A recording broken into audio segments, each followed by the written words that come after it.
President of Cricket West Indies, Mr. Dave Cameron,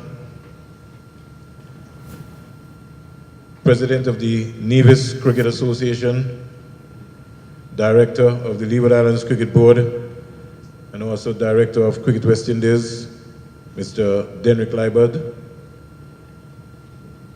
Mr. Johnny Grave, the Chief Executive Officer of Cricket West Indies, Mrs. Verlin Faustin, Chief Operations Officer and Corporate Secretary for Cricket West Indies, executive members of the Nevis Cricket Association, invited guests, parents, members of the respective Nevis teams, under 15, under 17, under 19, and representatives of the Leeward Islands team, the media who have turned out in their huge numbers this evening.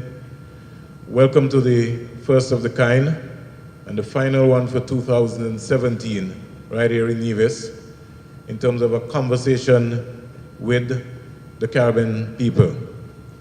It's not my night, it's the night of Denrick Liebert and Dave Cameron. So we'll ask the President of the Nevis Cricket Association, Denrick Liebert, to give a complete overview of what has happened for Nevis cricket for 2017. Mr. Liebert. Thank you. Good evening, one and all.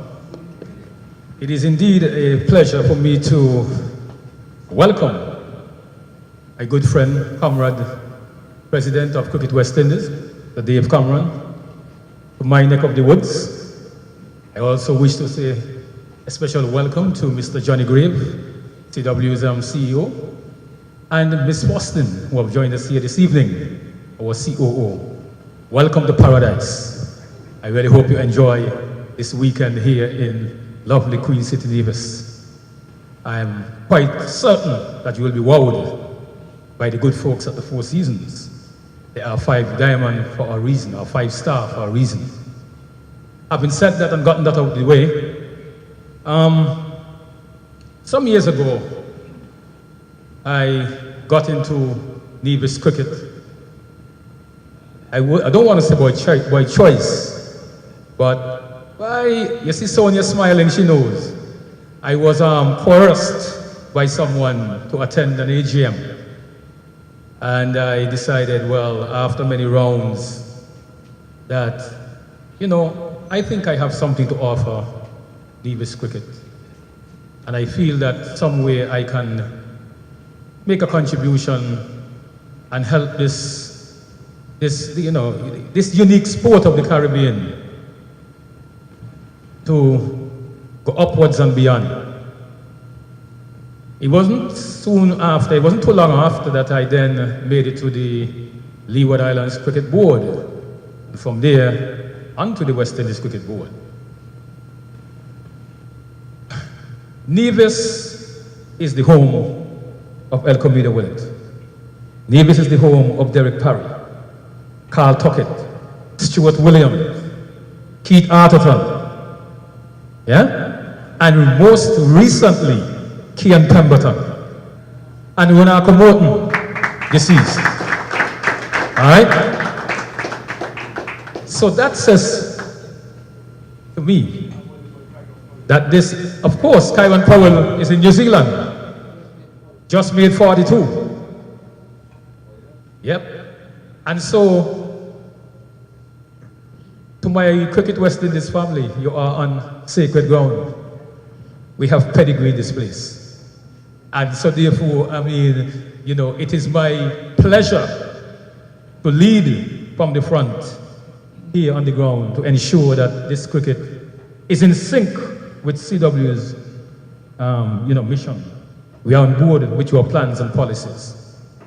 Having said that, it didn't take me long to realize that the board moves around the Caribbean for quarterly meetings. And when the time came, I made the proposal, whilst they were meeting in Nevis, that we should do a town hall. At no time did President Cameron even flinch and say no. He said, sure. And of course, the administrators of the meetings had no problem in saying, yes, we'll come to Nevis. And so I think all that is reflective of the standard that Nevis is seen in the eyes of cricket in the West Indies. We have on this side the youth, the future of cricket in Nevis, and they are here for a reason. They were invited here so as to interact with the president, for him to have that conversation with them so that they can hear for themselves what it takes, the work that they have to put in order to make it on the world stage. Now I know the chairman did say tonight is about me and President Cameron, but I would like to tell you, tonight is more so about President Cameron than me. I invited him here for you to hear him and to interact with him. So I will not bore you anymore, and I will turn this mic over to CW's President, Wycliffe Dave Cameron. Thank you, ladies and gentlemen. Thank you for that, Director. President of Nevis Cricket Association, Director of Leeward Islands Cricket Board, and Director of Cricket West. Thank you very much. Thank you very much, Vernon, for hosting the program for us. Let me say good evening, obviously, to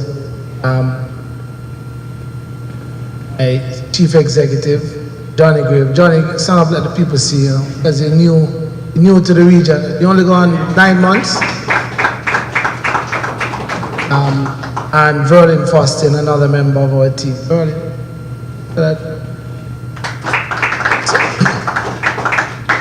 So those two members, Chief Executive and the Chief Operating Officer of Cricket West Indies, are the persons who are tasked with the day-to-day activities of Cricket West Indies. Let me also say a special good evening to Tyrone Hendrickson, the Vice President of Nevis. Please don't, I'll try not to say St. Kitts tonight, okay?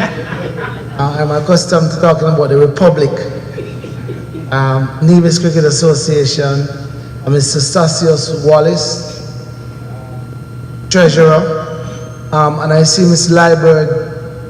Oh, for you, Ms. Liebert, Assistant PS of the Ministry of Sports.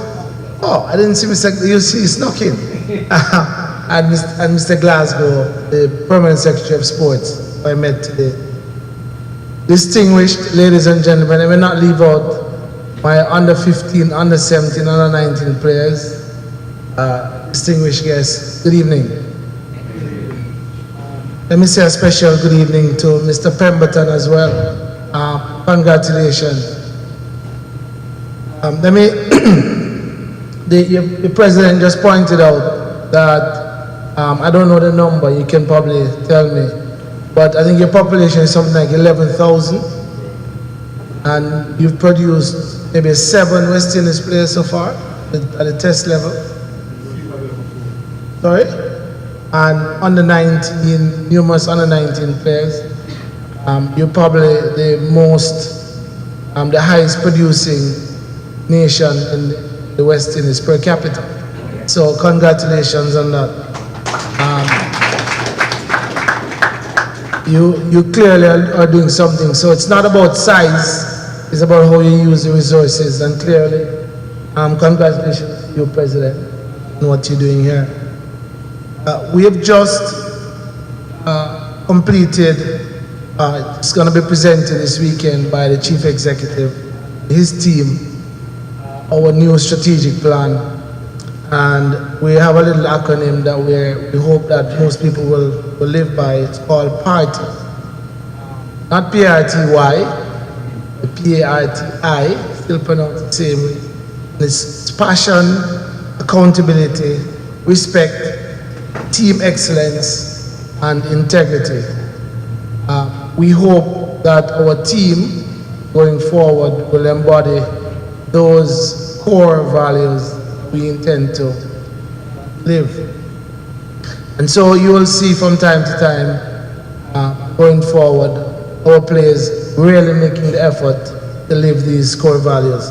Let me just again say, for those who haven't seen it, we're playing tonight against New Zealand, first test, first day. Unfortunately, our own Kieran Powell got out on 42. So again, a little disappointing, but nonetheless, we're hoping for 100 today, but unfortunately. Where are we today? So we took over I think 4 years ago, 2013. And in that time, we managed to make West Indies cricket West Indies. And we'll use West Indies cricket and cricket West Indies and Windies interchangeably. There's a lot of discussion about changing the name to Windies, cricket West Indies. Let me just explain to you what we've done. The team represents the West Indies. We haven't changed that. So you can call the team West Indies, but we've also, the team is affectionately called Windies. So that's what we are branding. Still representing the West Indies. And the organization is now Cricket West Indies. So when you refer to the entire organization, we're talking about West Indies. Let me just say to you that Cricket West Indies includes everybody inside here. Because obviously you're part of the cricket family while you're here this evening. And so we wanted to take the board out of the name so that it is more representative of all of us.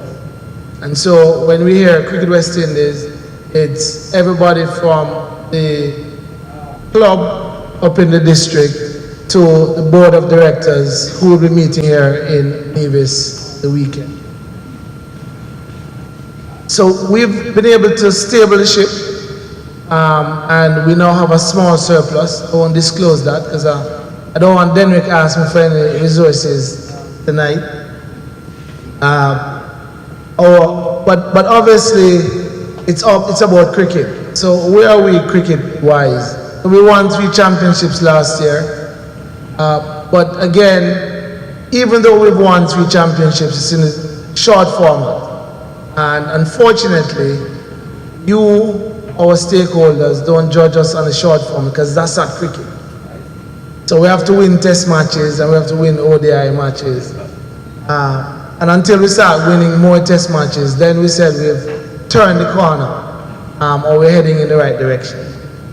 So we haven't done too badly in the last year. I think we've played about 8 test matches, and you can correct me if I'm wrong. We've won 3. And 3 very tough matches against better teams than us.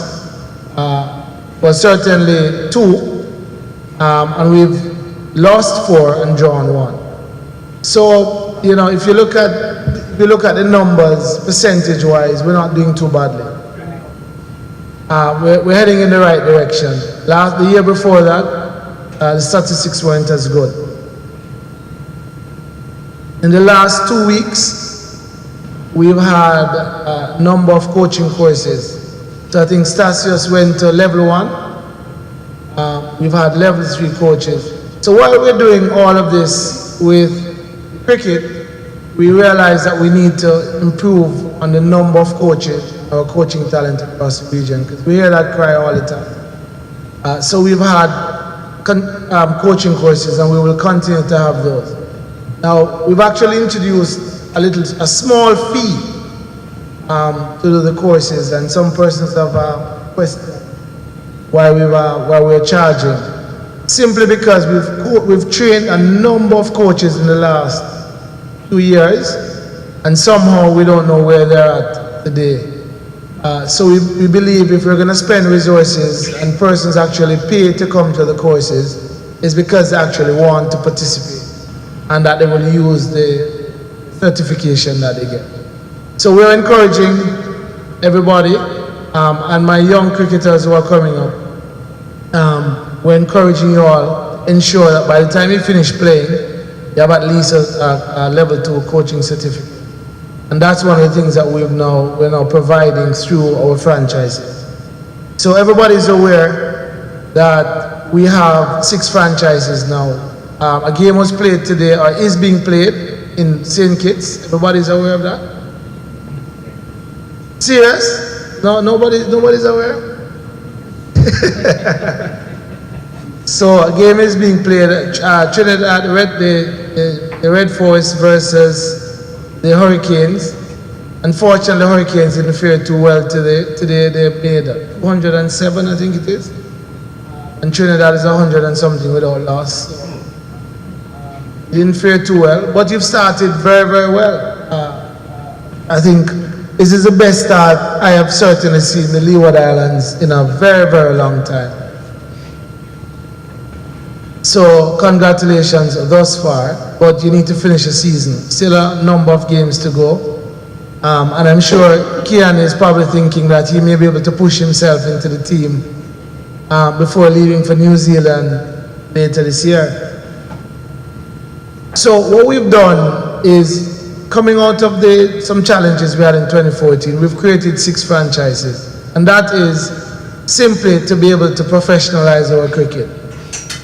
For years we've been playing cricket for five matches a year and hope to beat the best in the world. And clearly that hasn't worked. That is why we've gone from #1 in the world in 1995 to where we are today. This system we've only started, it's in the 4th season, and really 3 years, as we started in 2014, and we really did a lot of preparatory work. And so this is our 4th year. What have we done in that time? We've seen a lot more players coming through. And so let me give you some numbers as well. We have 22 players registered now to play in Bangladesh, are playing in a Bangladesh Premier League. We have 15 players in New Zealand playing test match cricket. And we have another 78 players, 90 contracted, but we have another 78 that's playing in the regional PCL, in the four-day tournament. Now, 4 years ago, we would struggle to find so much quality players that we could say we could have a test team here, have 22 players there, and we're still competitive in Bangladesh, in New Zealand. Obviously, we still struggle to put what everybody will call the best team on the pitch, and I'm sure you'll have some questions for me on that. And if I can't answer it, I'll have Johnny or Verlin answer it, because that's what they're here for. My charge to you, and especially the youngsters, as I said today at lunch to the PS and the assistant PS, that I don't know how many persons are aware that for a cricketer, or young cricketers now make more money than an entry lawyer or doctor after studying for 5 or 7 years respectively. And so just for you to understand what's available, and also for you to understand that what we've done, we've created an industry, and you could be a cricketer, a professional cricketer in the West Indies. I'm not talking about plying your trade around the world, because you have that opportunity as well, for at least 25 years or maybe more. And I give you an example. Chanapal started playing at 17. I think 16 he started in Guyana cricket, and at 17 he made his debut for the West Indies. He's now 42 years of age and is still playing for the Guyana Jaguars. And so we have Devon Smith, who I think started as a 17-year-old as well. Devon is well into his 30s and continues to play. I think he scored 100 not out today against Jamaica. So this is something that we would have struggled to achieve a few years ago. It's now available for youngsters coming up. But more importantly, I'm hoping that the mothers and grandmothers and grandfathers, fathers are listening. So that when you see your son want to play football, you tell him, stupidness man, go and play cricket. Because there's way more opportunities in cricket. And all the tall fellas, oh by the way, let me just pause on that, because I don't want to get any beat up here. The ladies are just as important, right? So we have a ladies team, everybody's aware of that. We also have ladies on retainer, just so you are aware. So, and like I said to Denrick, I haven't seen enough lady cricketers coming out of Nevis, so that's my charge to him.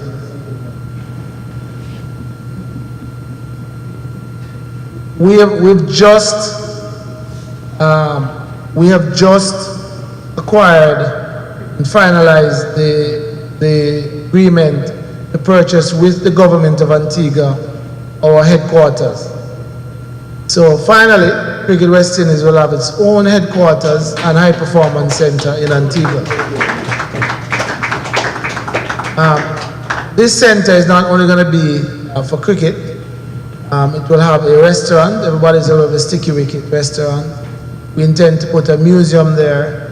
There's an athletic club, which will be accessible to all our players, gym, and we're in discussions about having a hotel arrangement facility as well. And this will be our own Cricket West Indies setup. You know, I like to use this acronym, which is WIFIM. I'm sure everybody has heard that. What's in it for me? So what's in it for Nevis? So we're here talking to the Nevis personnel, and then he keeps telling me, so President, how do we get money into Nevis? So what we've done is, in recognizing all our clubs, islands, territories, franchises, is that we've created a production payment. Now, at this point in time, it's not much, but it's a principle, and we hope to improve that over time. And so, the fact that Karen Powell is playing for the West Indies, Nevis gets a check annually, which is a percentage of Karen's fee that he earns from West Indies cricket. We also have what we call release payments. So those 22 players who are playing in Bangladesh, Cricket West Indies will earn a fee equivalent to a percentage of their salaries in Bangladesh. And that fee is shared between the territorial board / franchise and in your case, the island from which the player comes from. Now, we hope that that figure will increase over time. And so, while we're looking players for Cricket West Indies, and we want the best players to play for Cricket West Indies, the world is basically available to you.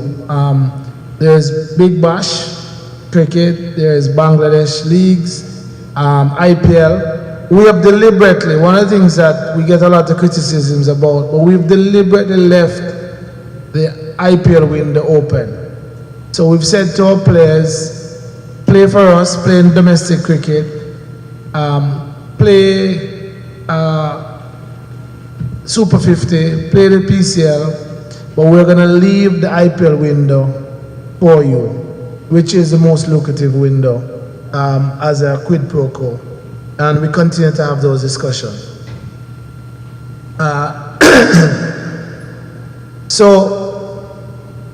And this also goes for the women cricketers.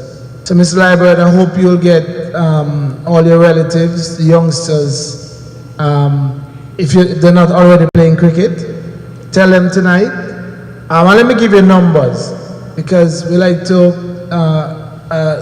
an entry-level cricketer in Cricket West Indies setup makes $18,000 fixed. That's their retainer. US dollars, sorry, so it's not EC. So what is that equivalent in EC? My mother would say plenty money. Then you make $1,300 for every 4-day game you play.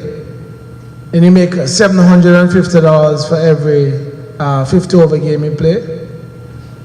If you play in the CPL, at the lowest level, you get retained for $5,000. You get per diem when you're away from home. You get lunch, dinner sometimes.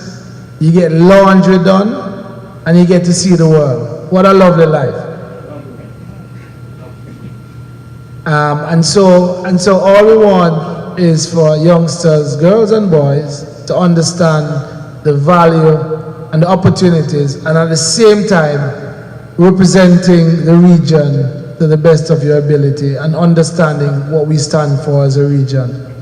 Like I said, what we do is really a tourism product, and we need to ensure that when we go on the world stage, people recognize us, and everybody wants us to know, where is Nevis? We want to come to Nevis, we want to come to the West Indies because we are the best in the world, not only in beating you on the field, but how we carry ourselves. Ladies and gentlemen, this evening is a conversation. It's not for me to come and lecture to you. I want to hear your views. We're here to take your views on board.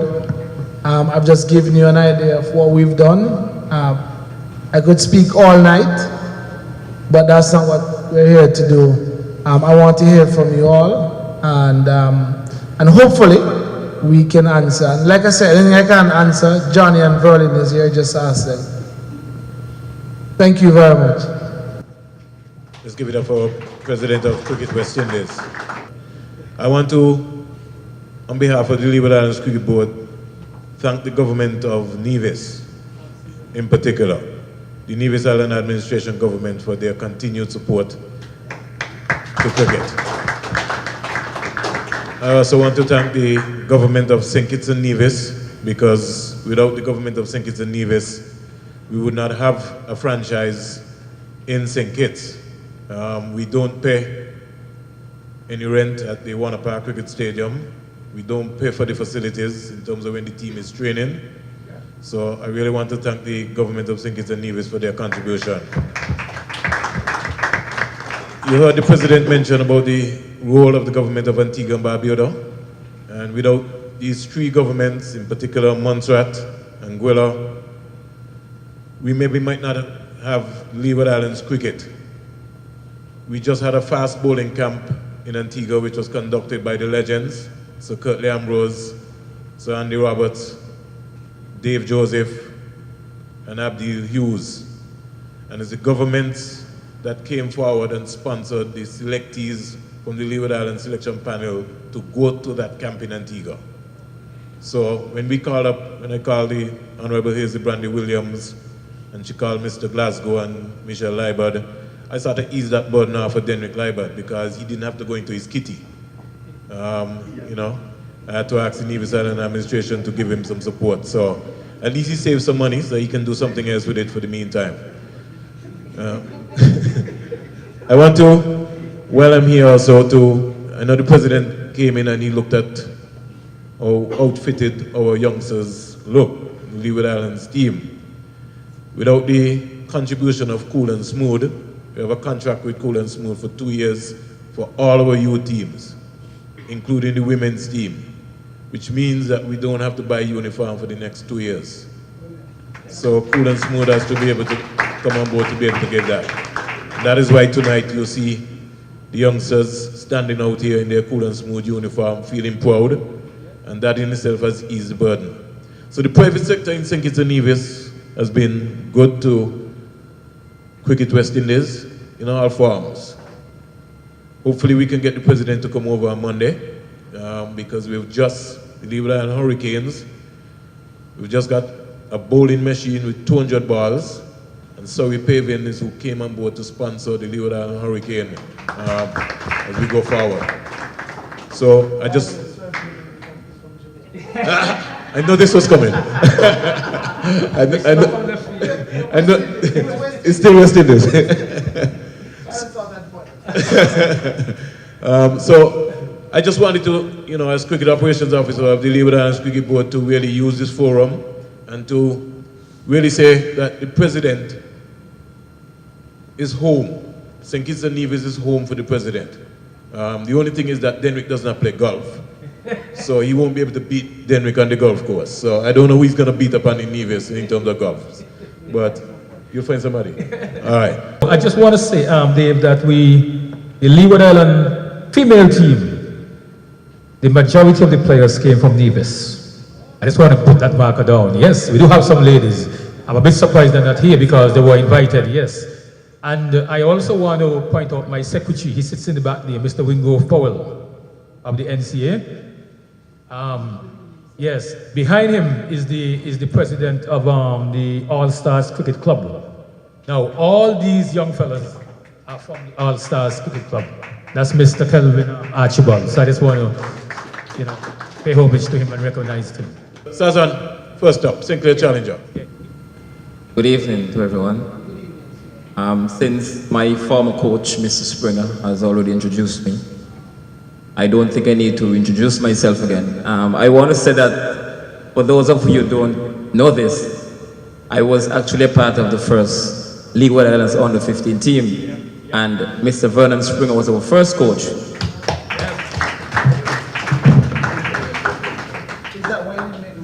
I'll get to that.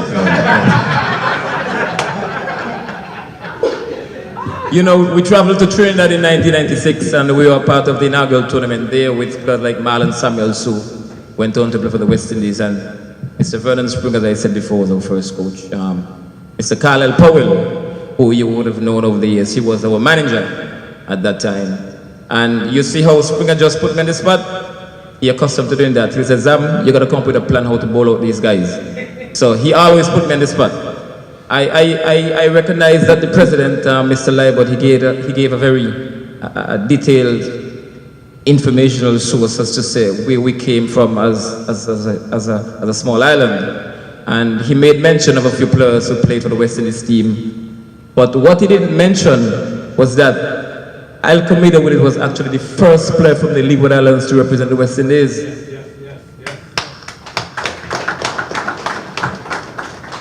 We started playing Test cricket in 1928, and it was not until in 1973, some 45 years after, that someone from these small islands played for the West Indies. And I think, will it deserve even a bigger round of applause for achieving something like that? Me, myself, I have been following cricket for a long time, and one of the reasons why I'm happy that this meeting is taking place, I am very concerned about the state of cricket that is in Nevis at the present moment, because I grew up in the park since I was about 19 years old. Me and my good friend Ran Daniel, who's right there, we were known as park rats. We were around the cricket since we were like 8, 9 years old. And every year, Nevis used to host a regional match. From 92, I remember when John Maynard took a hat-trick right in the park versus Trinidad. And then 93, we had first-class cricket right up to 1998. And then all of a sudden, Nevis is not hosting any first-class cricket. I want to know what is the requirements for hosting first-class cricket. And this question is for the president himself. I want to know what is the current relations between the West Indies players and the West Indies Cricket Board. Because, they had that, no, this question is for you. Because, we had that big walkout in India about 2014. When they left and it cost the cricket board $42 million. I don't know if you guys paid. Okay, but I guess that they forgave us for what those guys did. But I want to know what is the current relation between the players and the cricket board. Thank you. Thank you very much, Mr. Sinclair Challenger. So it's very, very simple. All the grounds that we play on need to be at first-class standard. What is that? There are a certain amount of guidelines, and WEPA goes around with the Cricket West Indies cricket operations personnel, and they will inspect the grounds and then determine if they are fit to play on. But my understanding is that all of that will change very soon, because I heard the PS and the assistant PS said today that they're commissioning a new ground in Nevis. And so once that is completed, then I'm sure Denwick will be able to attract some of your first-class games back to Nevis. Let me just say, we want to put the games in grounds like Nevis, if you want to call them remote, but places where persons will come out and watch a game. We want to have crowds at the game. But at the same time, we need to protect our players. We need to get them playing on the best surfaces, and we need to have them playing more in the international stadiums, because that's where they're going to play international cricket. So we have to balance it, where we want to play, take it out in the rural areas, so to speak, or off the beaten track. But at the same time, we want to ensure that we're playing on the best surfaces, not just the pitch, but also on the outfields to ensure that we protect our players. They are playing a lot more cricket now than they're accustomed to. And they're playing cricket roughly about 9 months of the year now, so we need to ensure that they're playing on the best surfaces. So as you improve the grounds here in Nevis, I can assure you that cricket will be back. On the matter you mentioned about $42 million, we've done an agreement with India. We've played 2 matches out of the 5 matches that we owe India, and we will get that done very shortly. I think this year we go to India. October 2018, we go to India and we'll play the other 3 games that we owe them. So there's no outstanding debt, let me assure you, and we're in a good place at this point in time. Let me also take the opportunity, once you bring that up, to talk a little bit about the commercial reality of world cricket and where Cricket West Indies sits. Because I don't think enough is said about it. So back in 1998, the ICC decided to change the distribution, or what do you want to call it, the commercialization reality around cricket. Prior to that, the big 3, England, India, and Australia, used to pay the West Indies what we call a tour guarantee fee to tour these countries. And you probably remember, I can't remember that far back, but we used to tour India, for example, in the 70s and 80s, sometimes twice a year when nobody else would go, and they would pay us handsomely. We used to go to England every year, they would pay us, and we used to go to Australia. They changed the model and said, you keep what you make when you play at home, and we will keep what we make when we play at home. And that has been the start of the dismal finances that we have today. So just figure out 6 million poor people across 16 islands trying to fill stadia, and nowhere near the price that you can sell tickets for in England and Australia. Not that much in India, but certainly the TV rights in India makes up the difference. So when you look at our finances relative to the big 3, it's all a matter of location and the fact that we're 6 million versus a developed nation that's 60 million in England, 18 million I think in Australia, and 1.3 billion in India. Right? Unfortunately, we weren't born in India, and so we can't pay the kind of wages that Indians get paid. And so we apologize to you, but that's a reality. And we need to understand the reality in which we live. And until that model changes, we're never going to be able to pay the kind of wages that those countries pay. But just to say that our players make very, very good money.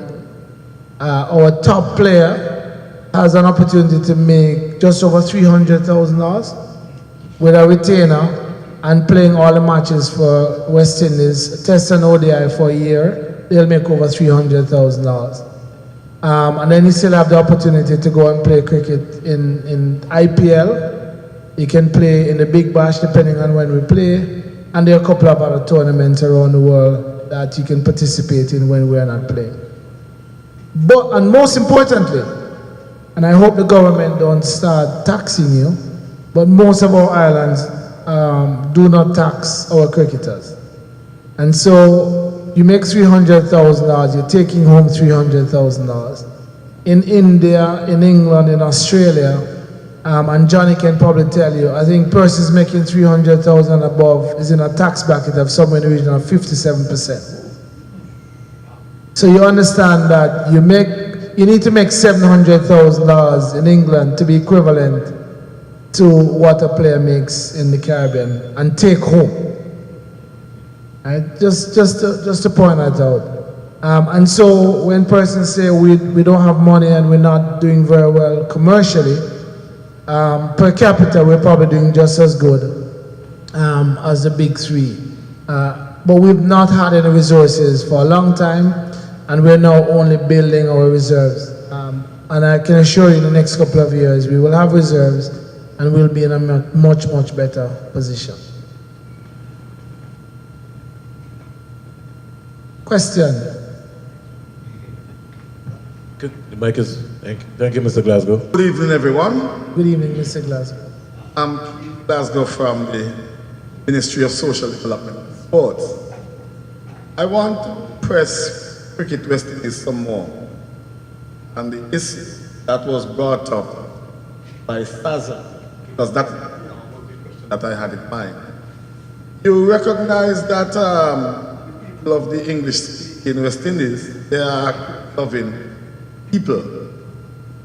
And over the past, I would say many years, we have had quite a lot of contention between the board, actually Cricket West Indies and the West Indies Players Association.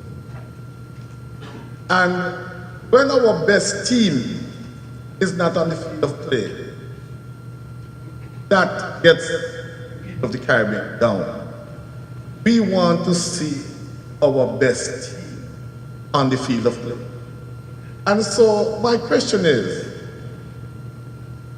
what is in place to minimize the conflict that you have between the board and WIPA?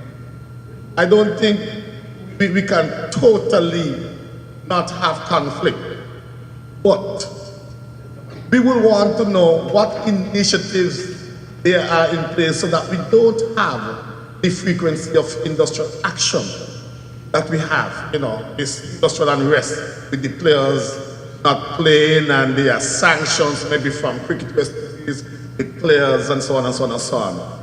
We would like to know if we would have turned the corner, or as I would have indicated, what is in place to at least minimize the conflict. Thank you.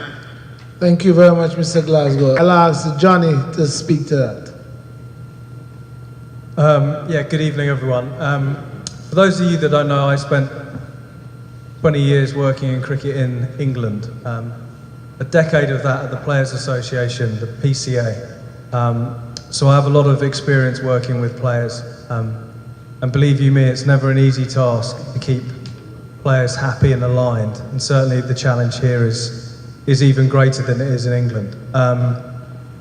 What I would say is that the world of cricket has been changing at an enormous rate over the last 5 years. The number of 2020 leagues, and certainly even probably 6 months ago, we were talking about 2020 leagues.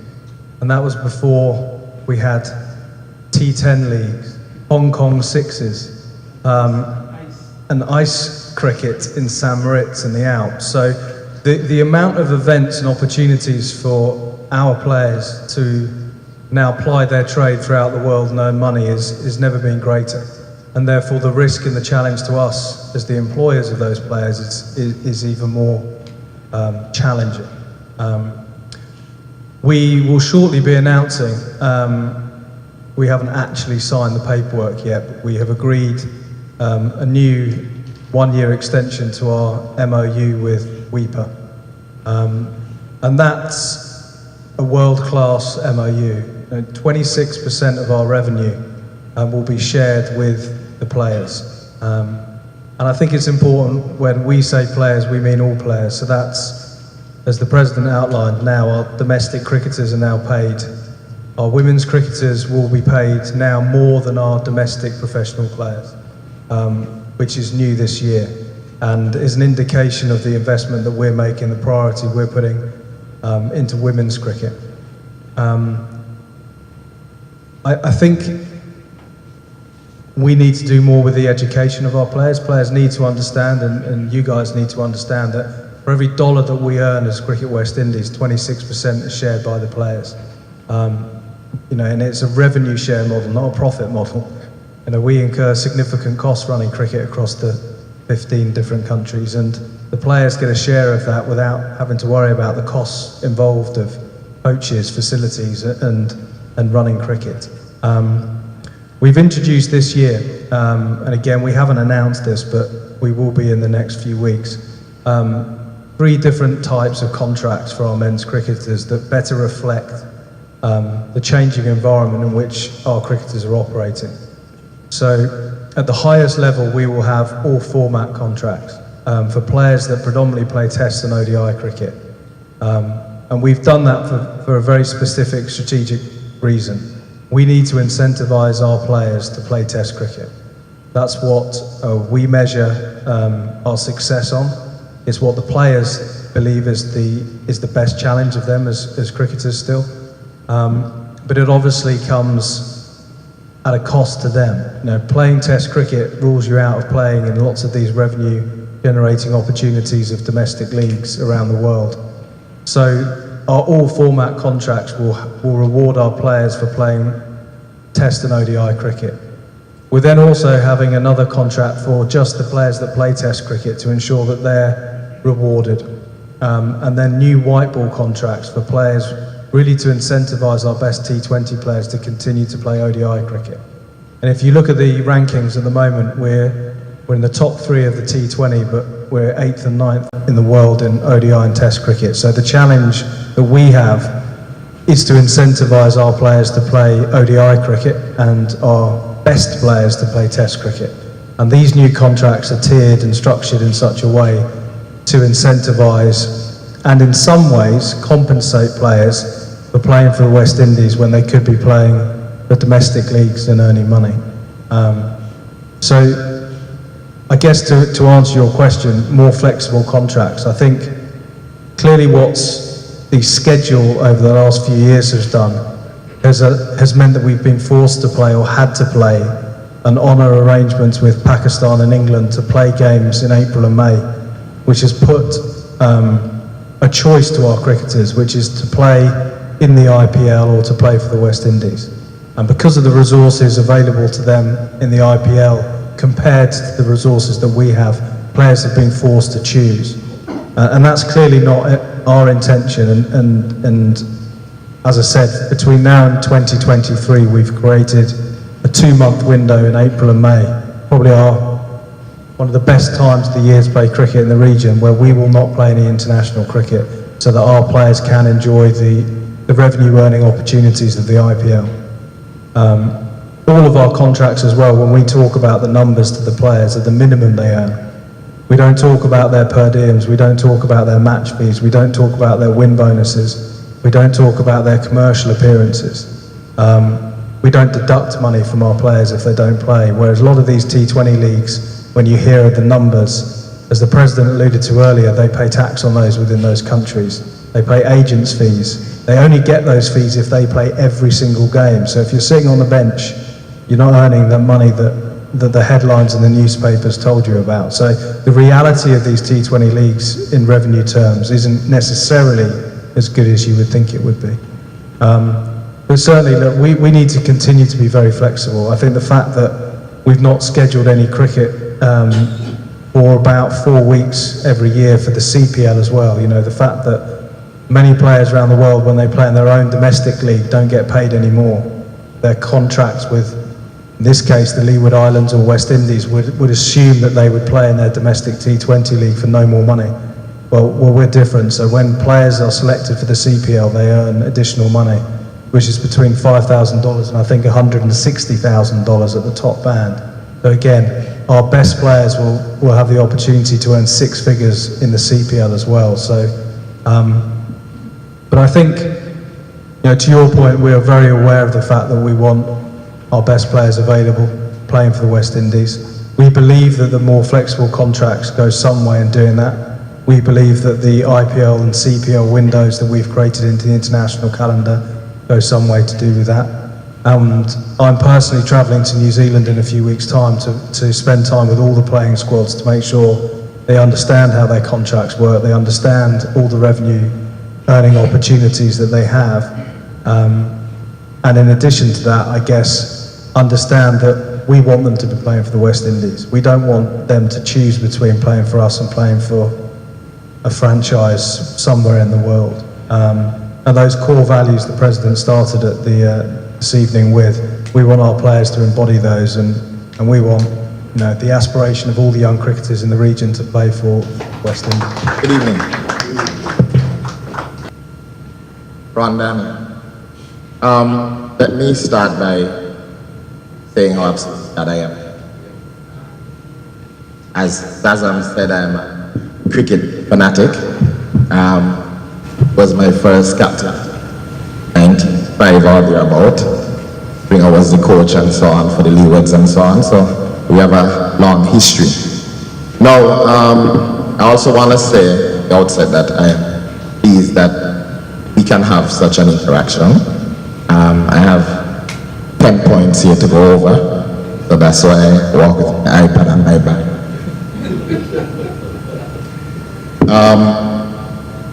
But the first question, before I go for these 10 points, is the issue as it relates to Darren Bravo. My own belief that I have seen that the board has done its best, to my mind, try to reintegrate him, and I would have thought that he would have been playing for the Red Force as part of it, try to play test cricket, etc., etc. So I know the CEO has made public statements about the interplay in the past. So that's the first question I want to ask about Darren Bravo. Then we could get to the present. Yeah, well, as you've answered the question as well, there are no issues with Darren Bravo except he needs to come back and play cricket. He's been asked about representing West Indies and he's decided to play in these leagues around the world. So is he in Bangladesh or something? He is in Bangladesh. Oh, okay. Okay. All right. Number one, just a snapshot of ideas. I'll send them to you once you provide it. Number one, we see in Australia they have the pink test. Yes. And I think it is a marvelous thing in terms of corporate responsibility, etc. And I thought, why not have it here, but not the pink test? So I've come up with the concept of a blue test.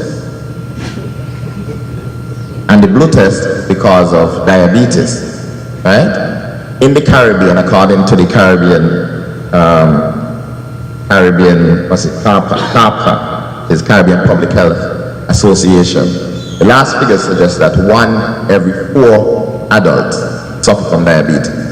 And the figures are even more striking when we see here that children under 5 are even more at risk for diabetes based on weight and their diet, etc., etc. I think that, and I'm hoping that the next protest will be in sync since the idea came here, that I think, because we don't have the facilities yet, right? My thing is that have it, and it accomplishes 2 purposes. One, it shows corporate social responsibility, and it allows you to interact and have strategic thinking with CARPA, as well as it protects and preserves the next generation of cricketers who could be lost to diabetes, right? Diabetes has a blue circle, so that's why I said blue test. Secondly, I have coined an acronym called COMB. Yes. COMB. Calling our migrants back. Right? We have Joshua Archer, 22 from Barbados, who just signed a 2 or 3 year deal with Surrey. And we also have Chesney Hughes, who I think plays for one of the counties, usually comes back and plays for Leewards. St. Kitts in '94, we had Jerry Benjamin, right, Zazam, who played for England, and we also have Chris Jordan, now from Barbados, Sonia, who is playing for England, right? And what I'm saying is, we may have one of these guys going to England for school or whatever, and then they decide to stay.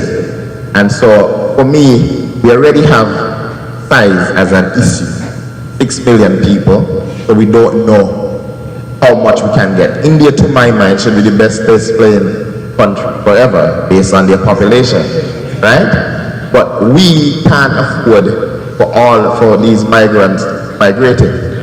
And so the task to my mind is the CEO and the board to find out how can we get them to come back home. Now the calling is on you, and I think that we have to be intentional. Just as he said he's going to Elan to the players, I think calls should be put into the archers and so on from our board to say, listen, we know that you are doing well and we want you also to play for West Indies. To let them know we want them. I don't know how you're going to incentivize them. And that's something that we can't just say, oh well, they're going to slip through the cracks. See the issue in Cricket South Africa where you have quite a number of them slipping through the cracks because of the Colpack and so on, right? To my mind, if we allow them to slip through the cracks already with a small population, we are not doing well. Already I know that there is a vision, is in England, who just went up, Sonia Lawson Clarkson, who is playing cricket and hopes to play professionally. I don't know that he's going to be the best thing in the world, but I'm just saying that, and none of us know the future, I'm just saying that we need to be able to make sure that those people who are migrating to London, wherever they are, they can fall back home. And we have to be intentional as Cricket West Indies, because remember you said, Cricket West Indies is all of us. All of us. So we all as stakeholders have to be intentional about getting them back. Thirdly is using our cricketers, our contracted cricketers that you spoke about, 90 of them, and 105 because 90 in the Caribbean and 15 international as change agents, right? 30? Okay, sorry, so there you go, yeah. They have 120, right, as change agents. And so what I'm trying to say is that we have a lot of issues that are affecting us on a social scale, the Caribbean, right? Some of these cricketers are here, they're playing cricket, but they're not gangs. You know what I mean? They're not involved in crime. We have a number of issues that they have escaped because of sports, yes? And so sports must do a job reaching back, say to these other youngsters, hey, don't get involved. And so I'm hoping that Cricket West Indies, as part of their contracts that's coming up, would put in a stipulation that says, listen, yes, that would say that you're going to be an ambassador for change throughout the Caribbean. So you're going to be doing videos. I'm sure we have media personnel assigned to West Indies board, where you're going to speak to them. Hi, my name is whoever, Shai Hope, Aaron Powell, and I just want to encourage you not to get involved in this, be a change agent in our land as it relates to this, etc., etc.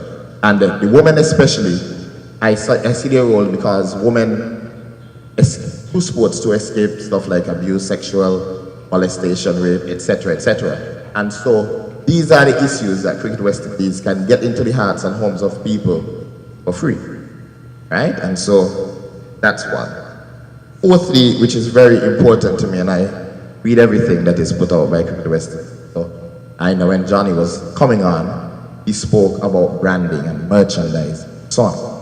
And I have some sons who are very passionate about cricket, right? They're 7 and 4 years old.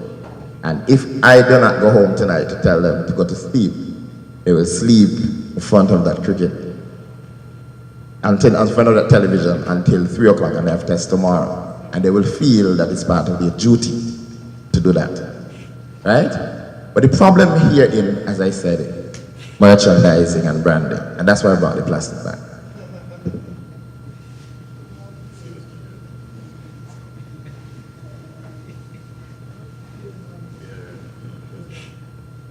So this is one of their shirts, yes? But as you realize, I just have to put their name at the back. They can't buy Aaron Powell shirt, Shai Hope, Lara. They can't, nowhere in the Caribbean. As a matter of fact, I was able, by going through Barbados, to get leave on the airport, right? On the other hand, by one click, they have their Steph Curry jerseys, right? That they also wear with pride. Now, very simply, they're home and everything they do is Curry for 3.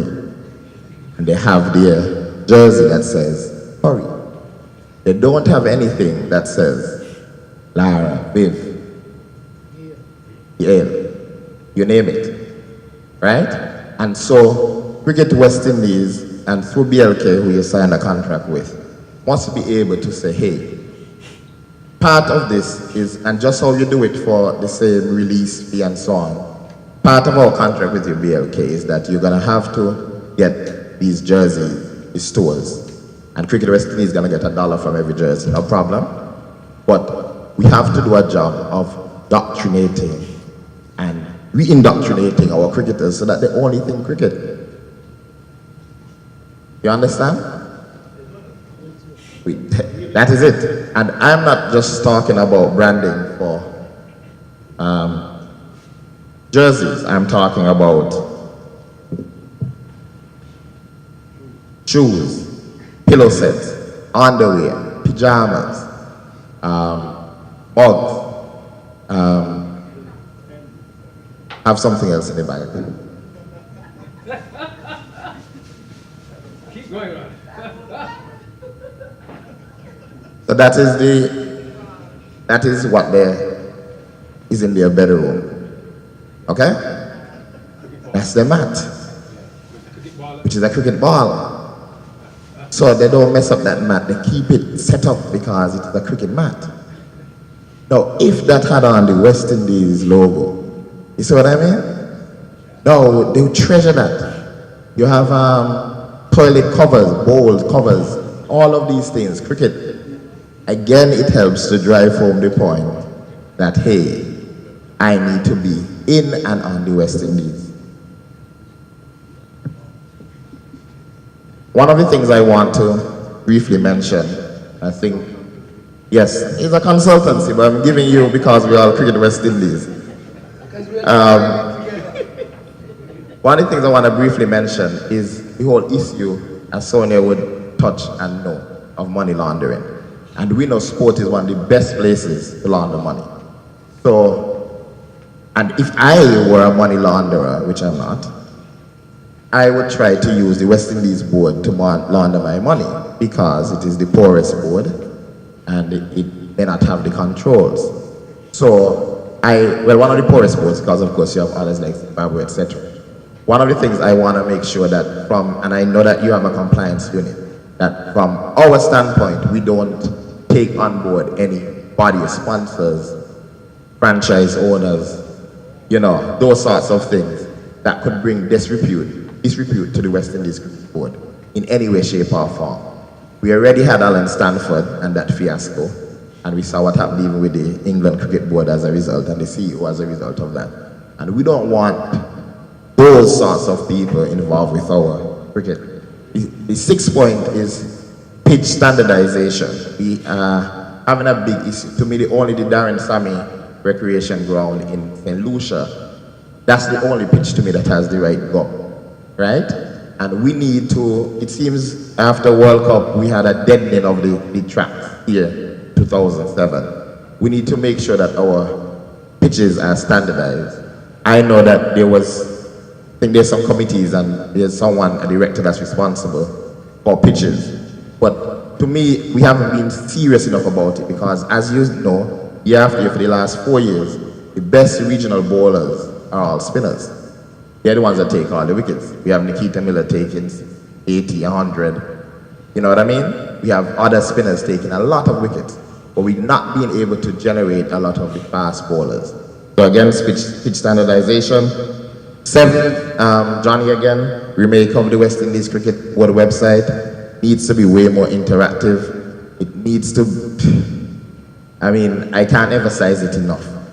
I logged on to Cricket Australia and signed up and had to unsubscribe.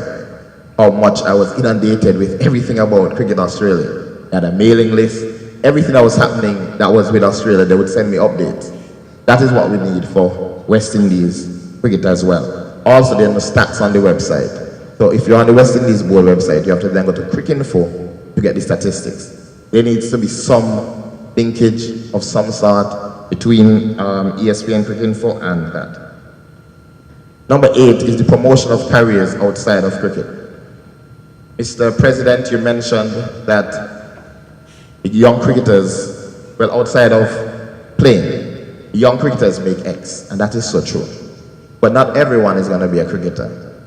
But it would be good for you to let us know how much the umpires make, how much the media analysts make, how much the scorers make, because there are other avenues, match referee.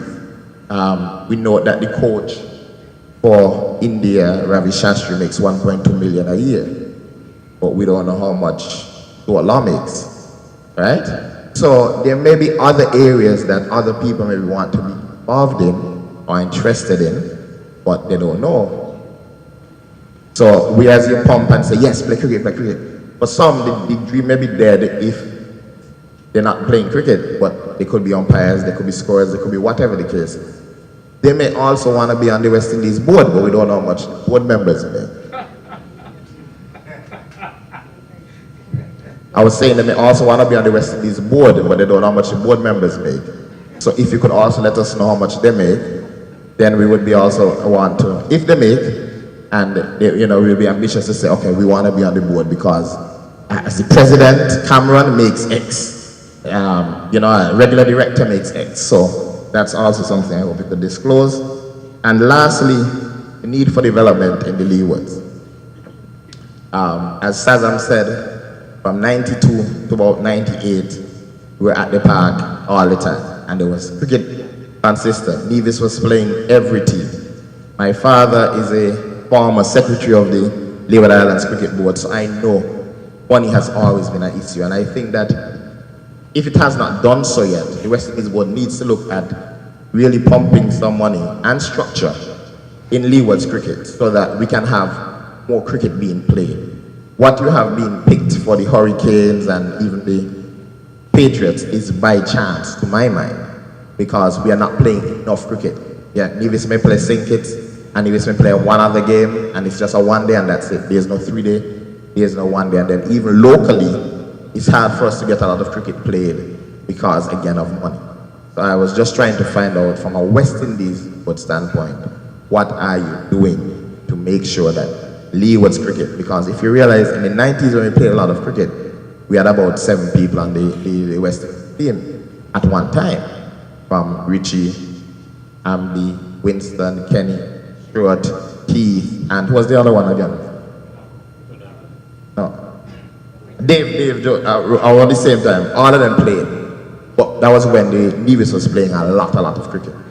Now, Ridley, Nevis was but that's when Lee was playing cricket. Now Lee was not playing cricket, as you must know.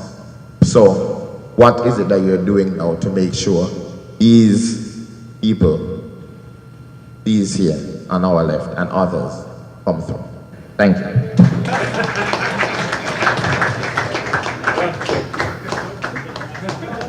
Don't forget the book. Okay, you get something else. Look at that.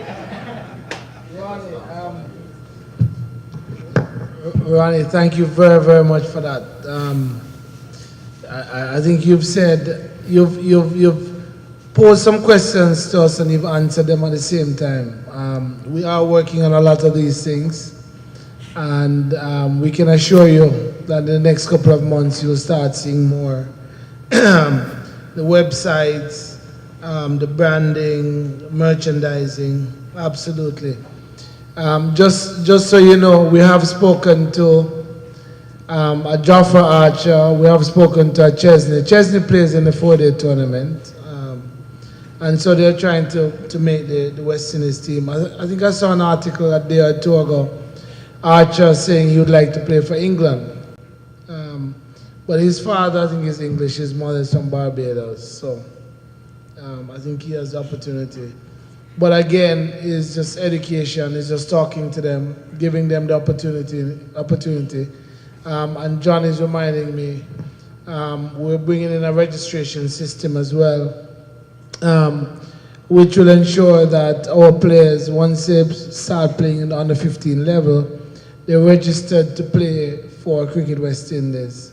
And we have to actually sign to allow them to release them to play for anybody else, because we are losing our talent and we are spending a lot of money to produce our talent. We estimate that to produce one West Indies player a year runs us about $1.5 million, just to produce one player.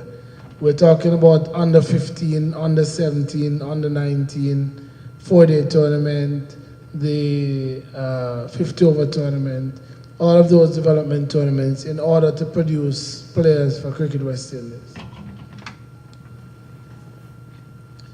Just like to mention one other thing about we have about 10, if I'm not mistaken, 10 or 12 umpires that are on retainer.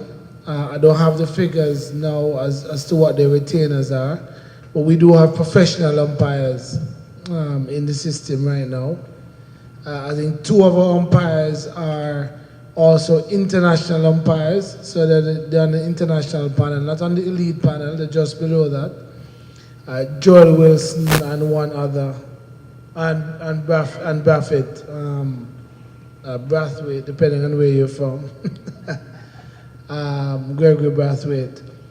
And I'm told by our umpires and referees manager, who is from the West Indies, from Barbados, Mr. Griffith, at the ICC, that the umpires in the West Indies are some of the best in the world and that they look up to them. So we want to encourage them and continue to produce good umpires. So umpiring is definitely one occupation that you all can look at as well. Our coaches, we now have minimum of 12, 14, 16 coaches in our setup. So each franchise has 2 coaches.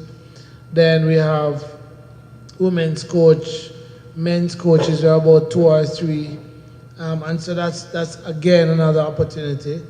You spoke about match referees, that's there. And again, those are professionals as well, because we have trained. As to how much they get paid, I can't say to you right now, but I can tell you the board members don't get any money. We get, I don't remember the figure, $500 a month, I think is what the board members get paid. US. Sorry? And our selectors get paid as well. Our selectors are professionals, and they get paid.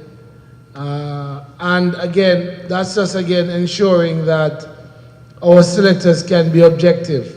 We don't want to have them going around the world, traveling behind our players and having to worry about their own existence, right? So our selectors are full-time employees. What other job we have in the board? Yeah, well, I mean the usual jobs, accountants, the chief executive, chief operating officer, we have lawyers, masseuse, media analysts, physiotherapists. That's what I'm saying. If these players, if let's assume one of them, for whatever reason, injury or whatever, can't play. Right. Again, What are the opportunities available to? Absolutely. Available to them. Yeah. That, okay, hey, I can be a media analyst, and the media analyst for the West Indies cricket team makes about X. Coach makes about X. Okay. So those are the things that you should also say, not just cricket. Absolutely. Will do. The last point I'll touch on is your idea about how much money we're pumping into Leeward's cricket and more specifically to Nevis cricket. It's a function of our ability to generate surplus. We haven't been able to do that consistently. So we're looking at different models. We're looking at how do we generate surpluses going forward. And once we generate surpluses, I can assure you that that money will reach to Leeward's and certainly to Nevis. But what we do, as a matter of course, is that the Leeward Islands Cricket gets $120,000 per annum. which is development funding. It's not enough because you're talking about 8 islands across, divided by water, so it's a drop in the bucket.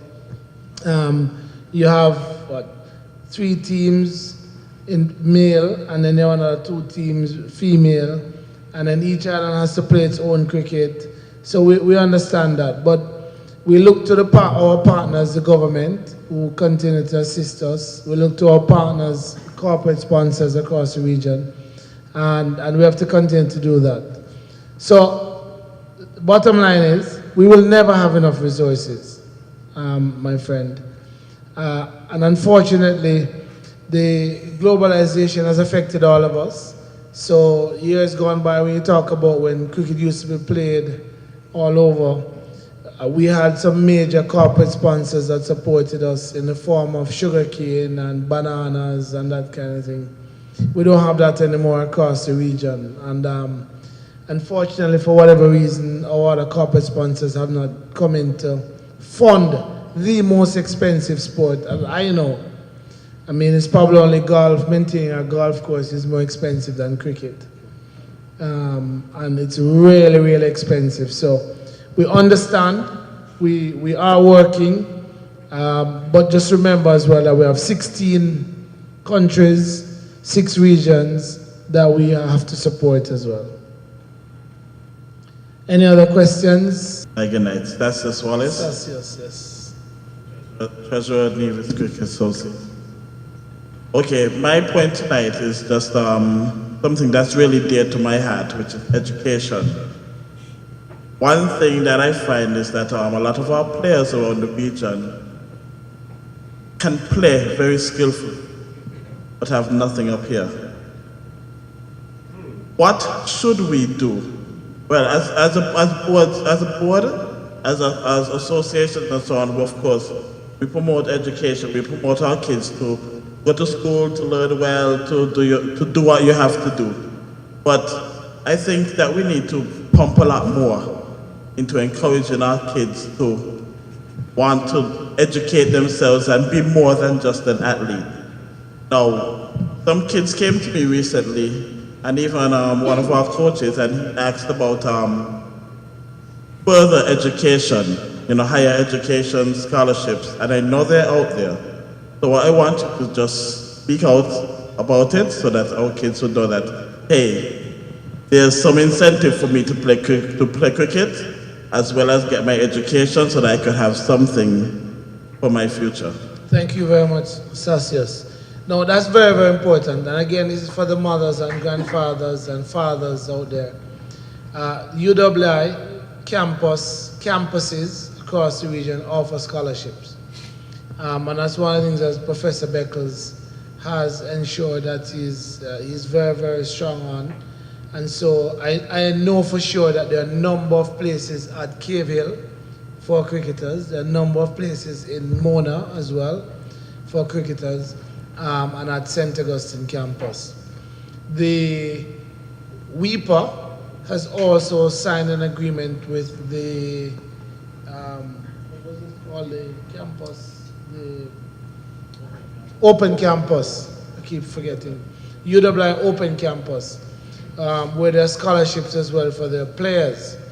I think the arrangement that the WIPA has is that they will fund their players going to university, getting an education while playing, and if they stop for any reason, then they have to repay the WIPA. If they continue, then it's a scholarship.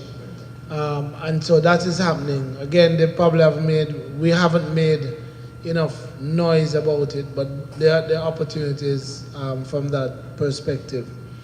And just to say, that's one of the reasons why we've maintained the CCC, the Combined Colleges and Campuses team, in our 50-over tournament, to give players going to university the opportunity to go to university and also play some cricket, play at a reasonable level, and hopefully matriculate to the West Indies team or to a franchise team. Just to say, we also encourage our franchises, if you have good players, to assist to burst out players going to university doing it part-time, so that we can get more rounded cricketers. But I don't necessarily agree that if you can't get into university, you won't be a good cricketer. So, you know, look at me. I got into university. I should have been a good cricketer, but it didn't work out, unfortunately. So if that was the case, I would have been, you know, a superstar at this point in time.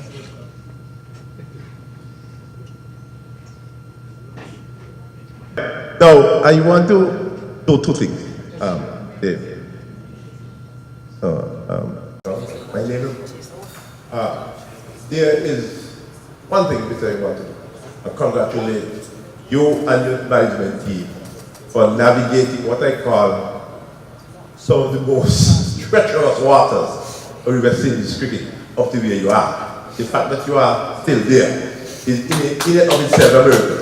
So I want to congratulate you and wish you well, because I am aware of the number of missives that have been thrown at you, and I still say that, well, as you said, when I go, one time I had to respond to a proposal. David Cameron has won 3 international trophies. How many so you got coming up? I mean, you know what I'm saying? We won the women thing, we won the IT, we won the under 19, and we won the 2020. So that's a far cry from what we have been losing all the time.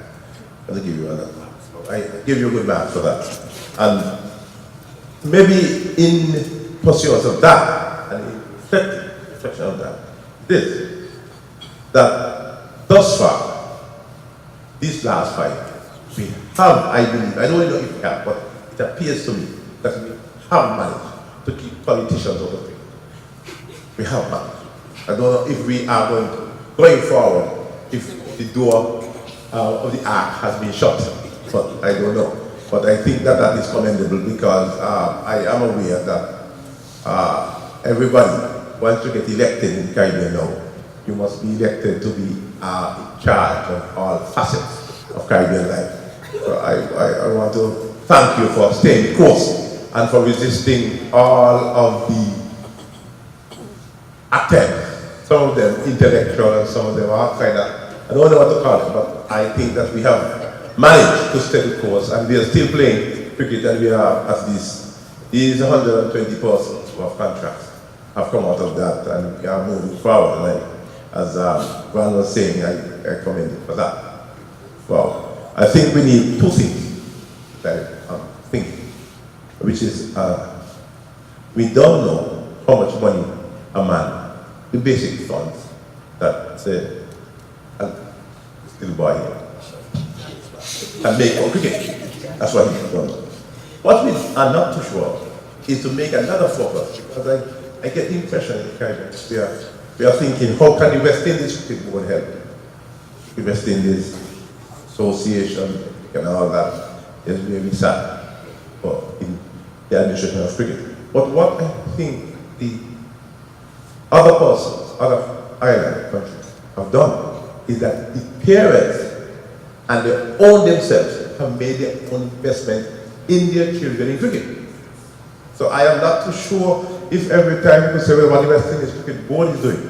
What I was thinking is, as a parent myself, how you putting aside a little something to buy a cricket ball, to buy something, to pay, to roll a wicket, because a wicket needs to be rolled every day. And cricket is hard work. If rain comes today, you got to roll again and cover it. And I was fascinated by Michael Clark, the former captain of Australia. Michael Clark, parents, grandparents, bought for him before he 8 or 10 a cricket pitch at his home. So he woke up at morning to go to his cricket pitch. Well done, bowling machines, everything. Little wonder that they themselves were at his first test in India in 1994. And I want to suggest to us, let us be frank. Doesn't matter how much a person looks after you, you have to look after yourself. You used to have something in the Caribbean, they say, every tongue must sit and you own that house. And so what I want you to do then, Mr. Chairman, is this. You ought to give what we call tidbits. It's from you big boys in there. What is the best? You want your child to do again? Buy him this. Feed him this. This is the vitamin. And this is the cricket ball. I was talking to Kid Aston the other day. He was saying to me, well, when I'm ready, something for some children that I am interested in, he will tell me how much it is to buy a bowling machine. And you have to buy a bowling machine before you're 10. And you have to have it outside and screen. You know, cricket now, you have a pitch, means you have to bowl, you have to have screens over your head outside. And you have to have people to bowl you. And then you have to have programs. So what is that? I want the cricket West Indies to do. This is your investment. Like a bank. Your investment, you loan, so you want to build a house, or you start to build. So I want to have that as a guide. So a fellow telling me one of his children, look here, these sometimes if the good Lord to say, if he sees you doing something for yourself, he gives you a help. That he takes you off someplace and tells you you're some star, and then he makes you a star. So I think that is what the first. That's the first. That's one of the things that we will like. Because it's an expensive sport. So you need an investment. As Steph Curry and them boys and his son and his brother, them boys been playing, and the boys have a basketball court. Maybe they don't move. And so we have to be able to say, two fellows from home used to tell me, they didn't even play for Nevis. But they said, they told them, they said they would wake up in the night and put on the pants in the dead of night, midnight, going up to that. So you need to be able to do that. That's one thing. In time, I think, the West Indies, or whatever you call it, West Indies cricket, read this. Read cricket. We will have to have something akin to a Barmy Army. Sometimes people think about coaches and everything, but you're going to have some cheerleaders. And you have to pay for that. Cheerleaders just like cheerleaders just like dancers, you know, at a party, you know, you're going to pay people to dance and to get the music going. Huh? No, so I used to do that when I was 10 years. I get my little dog and I get my money. I'll be tired. But we need to have some people. You see some boys in New Zealand? You have to get a 10 man, 15, 20 people down there to put a flag and make some noise. I love the English for that. I don't know how they get it do, but they carry the crowd. So we have to carry a little crowd. So one of these days, I think we are getting there. It's going to be. So that's what I would like to think. Thank you very much for yours, and I hope that you keep them vibes out of the cricket. Mr. Daniel, thank you. Mr. Daniel, thank you very much for that. Let me just say, I'm going to leave alone some of that, and thank you for the support. Yeah, it's been rough going, but at the end of the day, when you've won championships, when you see the amount of players now that are earning a living from the game, and it's about us as a people to the world and how we come across. So I'm very, very happy where we're at, and so that's the reason why we've done and what we keep doing every day. Interestingly, you touch on a point which is very dear to me, and I've mentioned it to Director Liebert on many occasions.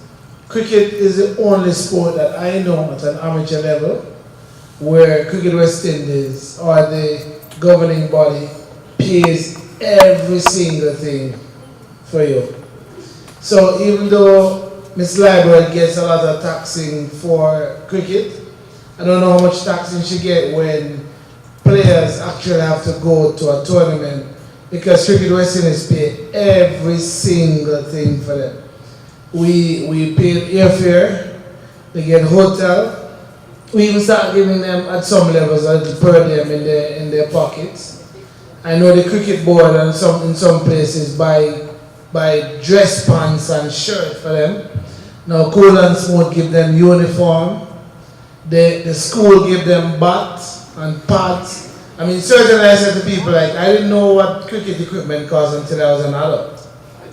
Because I didn't buy one piece. Neither did my parents.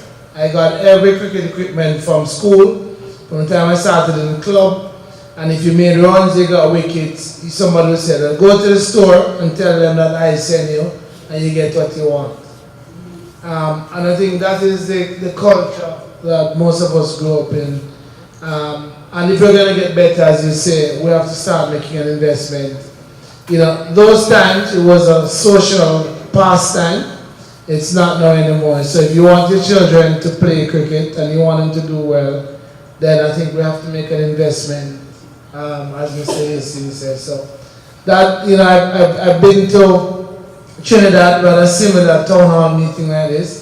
And one of the persons got up and said, we need to have under 9 cricket and under 11. And I'm like, sure.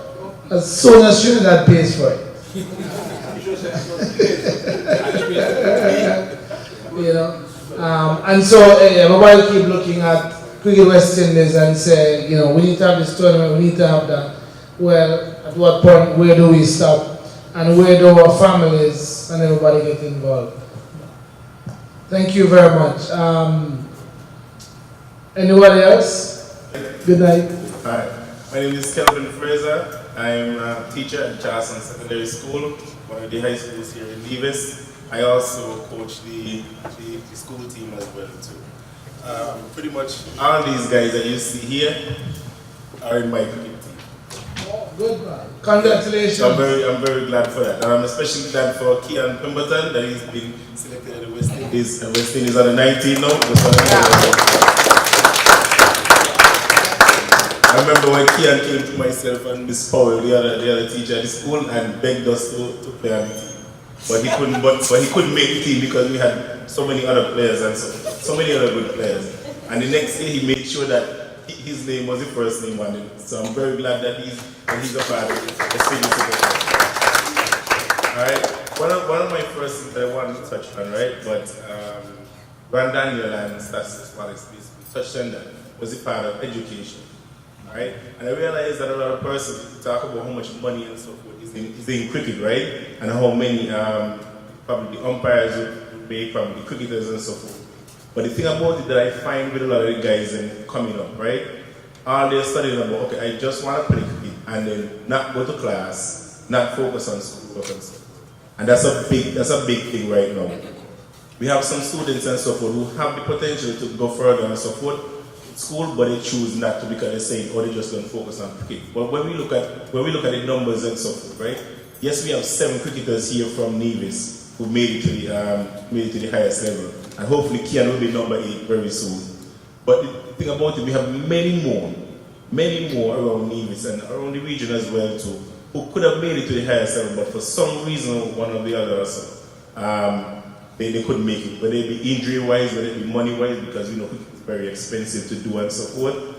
But some reason they didn't get to make it. But then no, they didn't look at when they were in school, no, everybody was just telling them, oh, you're a good bowler, you're a good batsman and so forth. So, man, you know, that's bother with the teachers.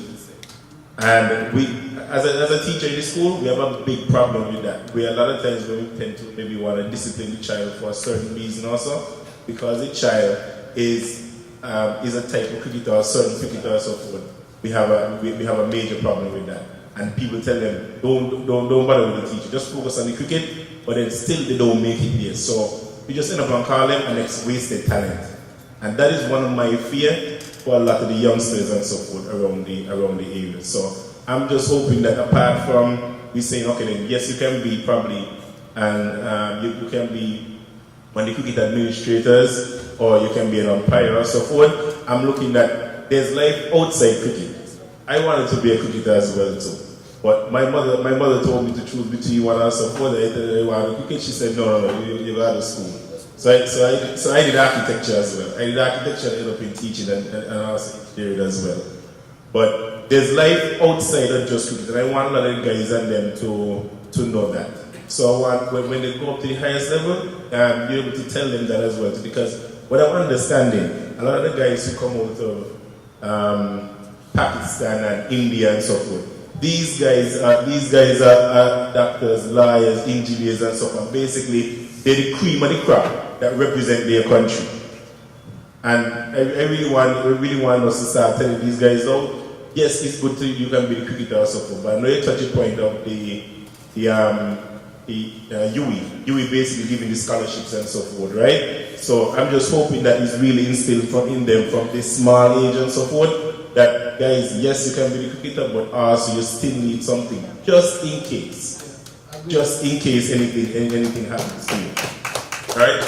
And next thing now I have a problem with West Indies, right, is marketing.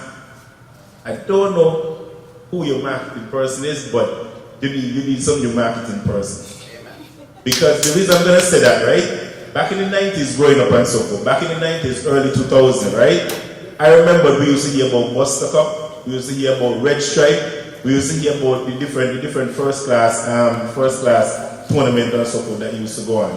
And I remember that Saza made the point, or somebody made the point about when he was in Grove Park, and he used to get to see persons also, or we would actually, before let's say England come down to West Indies, you would hear about the 2 months or so before England coming down, or let's say for instance, Michael Appleton is coming down, Brian Lara is going to play, Curly Ambrose is going to bowl and so forth. So persons start to know about the cricket, and they get excited and so forth, and you can feel the buzz around the place about it.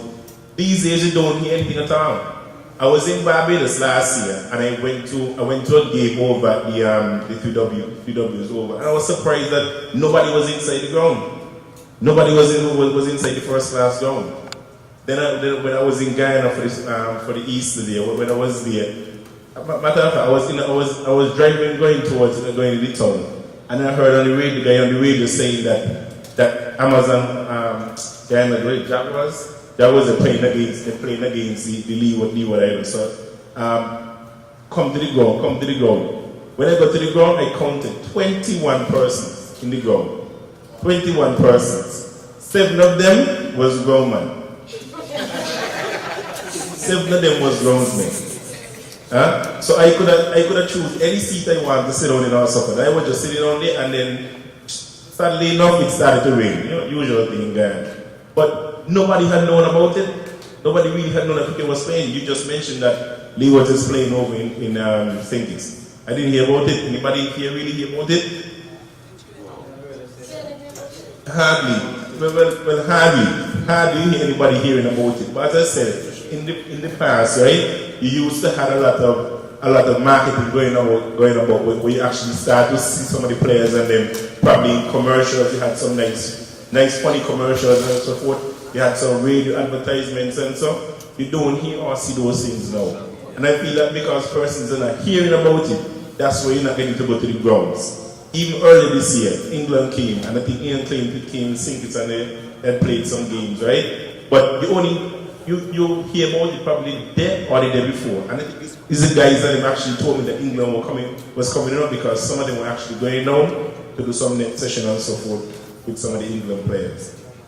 You're not hearing anything. So I think something about the marketing needs to be looked at in that aspect. Especially on social media. As somebody a while ago said, right? I have on Facebook, I like Cricket Australia page. And let me tell you, every second of the day, I could get something from Cricket Australia. Every second of the day. Cricket Australia and ESPN. are also a part of West Indies page, one the fan page and West Indies page, but you don't really start from them. Alright, so I think some marketing needs to really be put in place or support to get person more excited. Because when you look at CPL, everybody knows CPL is coming. Everybody knows, everybody get excited, everybody gets into the players and them, everybody get excited, but you don't know. While I was in Guyana earlier this year, I was in the gardens exercising, and I saw a bunch of guys come inside there. And some of them had on the Jaguars shirt and so forth, and the coach was there, I think the coach was Adrian Griffith or something like that. And while they're there, right, me and the next friend was looking at them, and they were saying, these are cricketers, probably under 19, but nobody knew exactly who they are. When they went over and talked to them, they're playing for the franchise. So they came in there to exercise. Nobody knew who they are. Nobody knows who the guys are. That's the next thing, because persons need to start to get familiar with who the guys that are actually playing the first class league. We know about the Kyron Powell, the Chris Gale, the Pollards and so forth, but we don't know about those smaller guys, those in the first class level. In Australia's first class level, you're going to start to hear about them. England, same thing, you're going to start to hear about them, but not in the West Indies. It's only after they probably start to do something special in the CPL or make it to West Indies, then you're going to hear about them. Alright? And that's next thing in terms of CPL, right? I hope you don't intend to schedule any more international games during the CPL.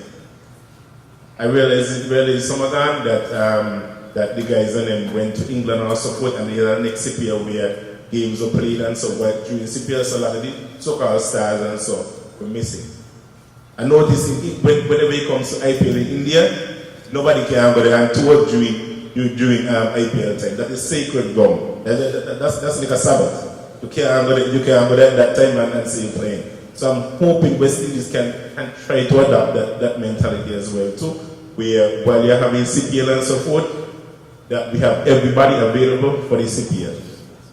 Okay, and just three other things I want to know your opinion on. I'll leave it now.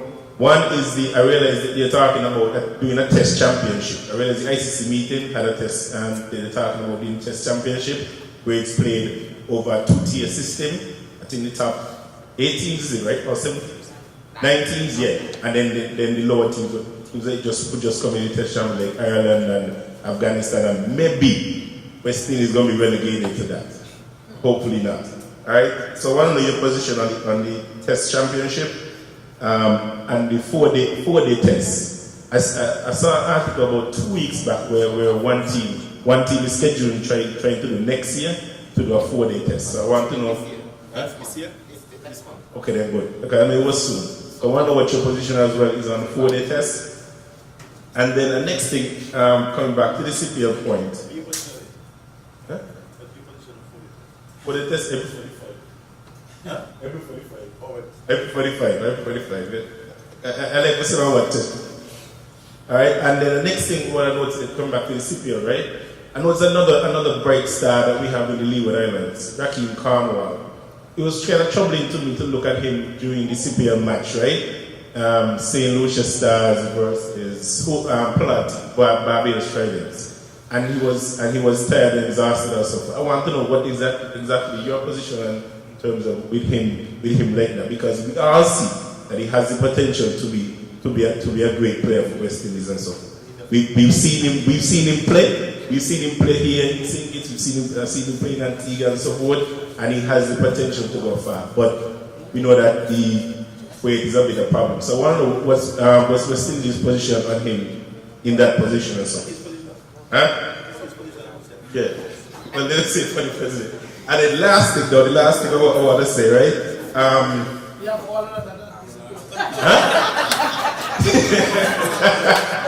That's the good thing about being a teacher, you know what to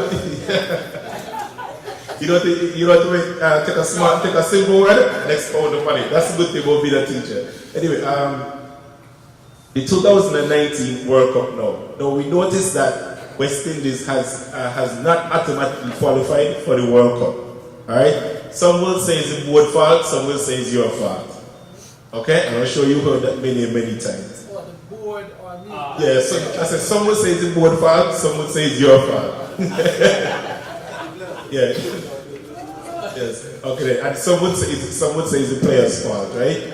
Now, seeing as how we have to qualify now, to get into that and so forth. And even when you look at the Champions Trophy, where West Indies didn't make it in the Champions Trophy, and you have a lot of commentators saying that you can't have any kind of World Cup or World Tournament, and West Indies is not a part of it. Alright? So I want to know exactly what is your position and your feeling as this stage and how we reach now in terms of the board and the players and them back and forth, ding dong battle and so forth. And last thing, how can you know I'm Sam for the team? Darren Sammy, I'm checking on his position. Somebody asked about Darren Barbo. So I'm asking about Darren Sammy in terms of his position in the team and so.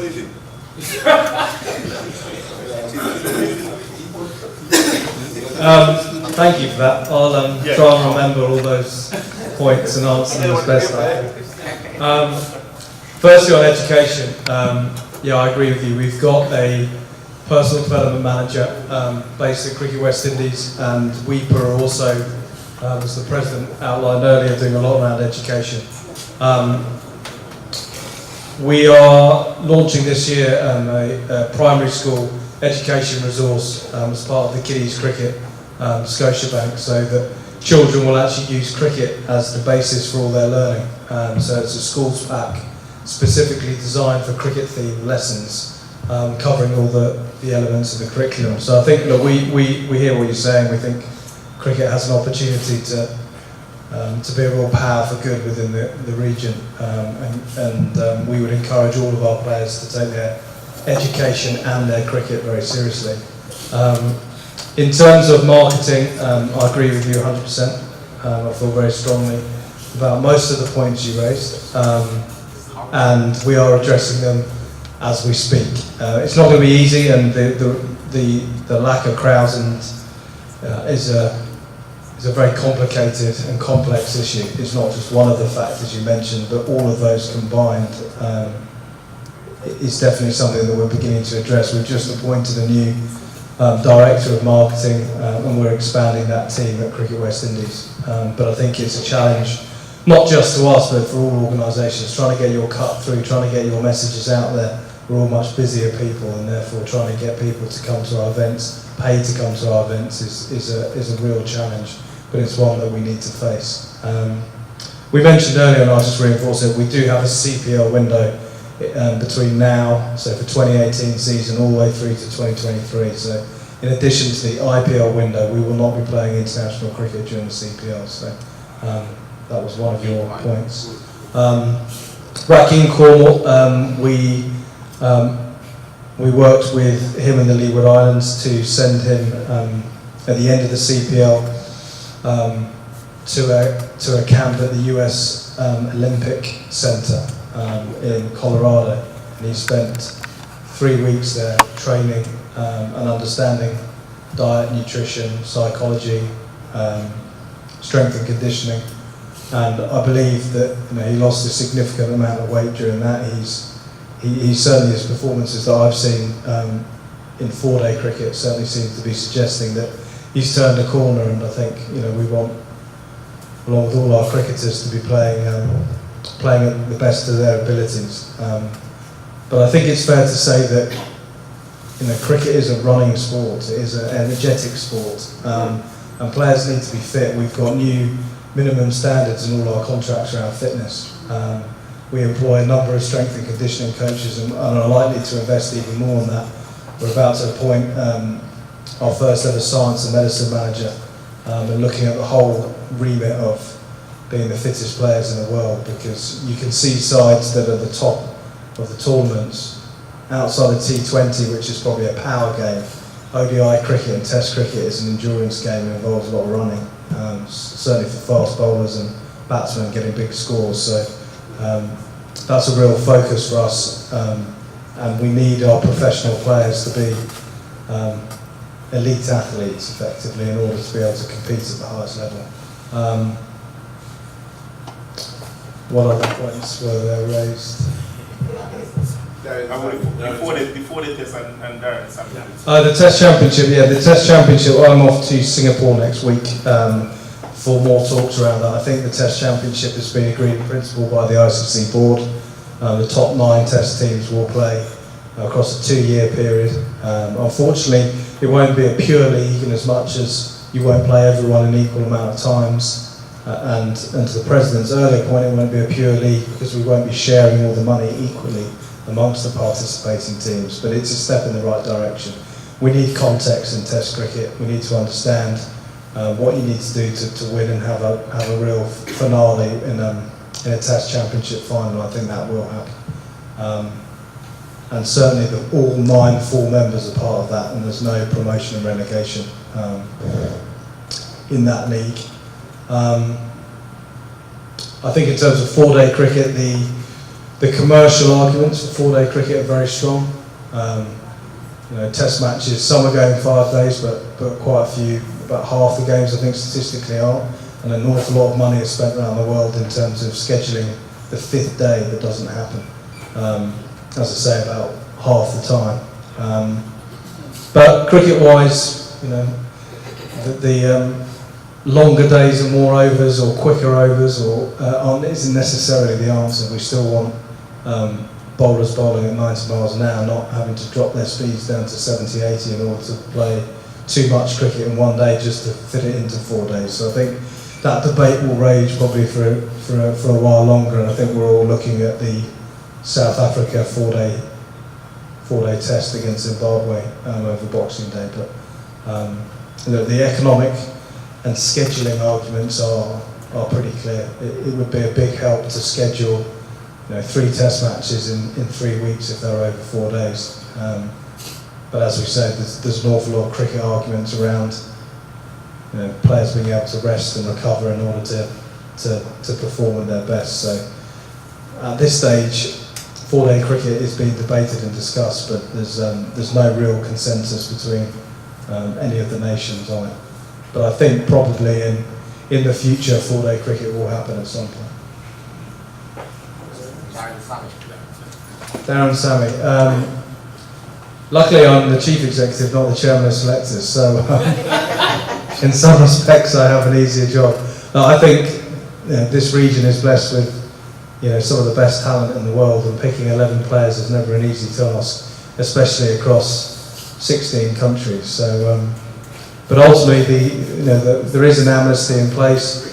The selectors have recalled Marlon Samuels, Chris Gale, and others into the T20 side, but they're recalling them based purely on performance. So, players need to be performing at the very highest level consistently in domestic cricket, and then into A-team cricket and back into the first team. So any cricketers, their currency is runs and wickets, and in order to get selected, they need to be doing their talking with the bat and the ball. Yep.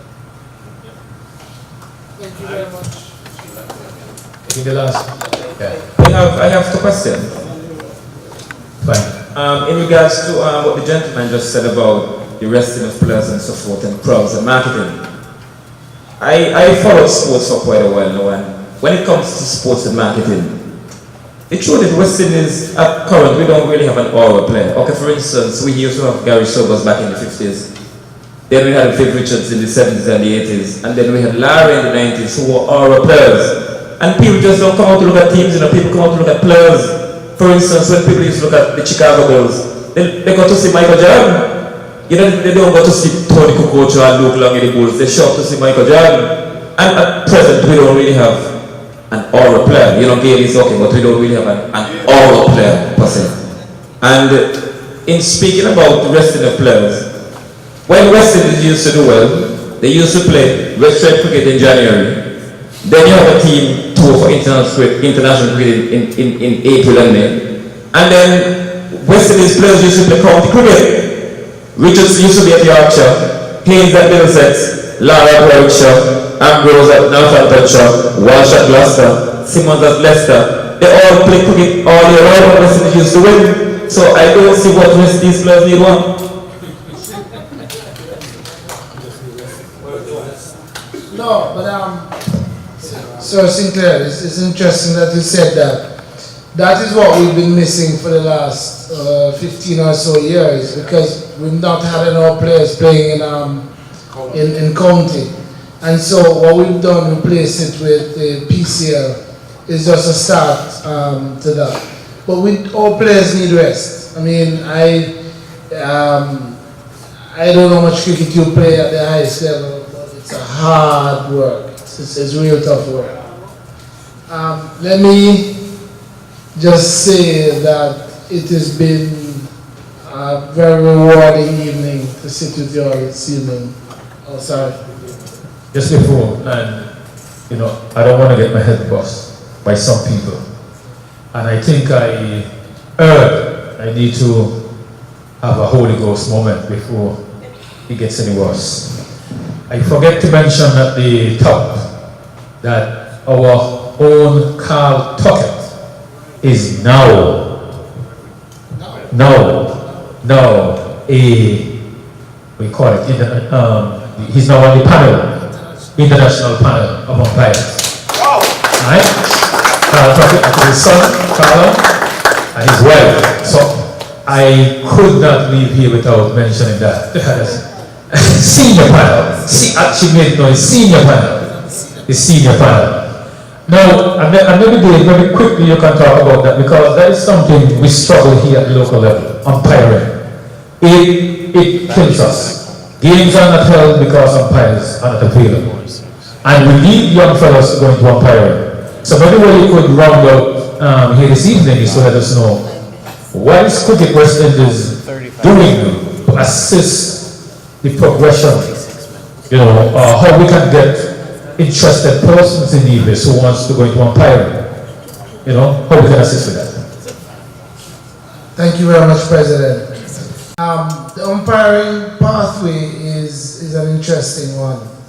At the ICC level, we have encouraged all the countries of the world that play cricket to encourage their former players to get involved, as there's a fast track to get them into international cricket.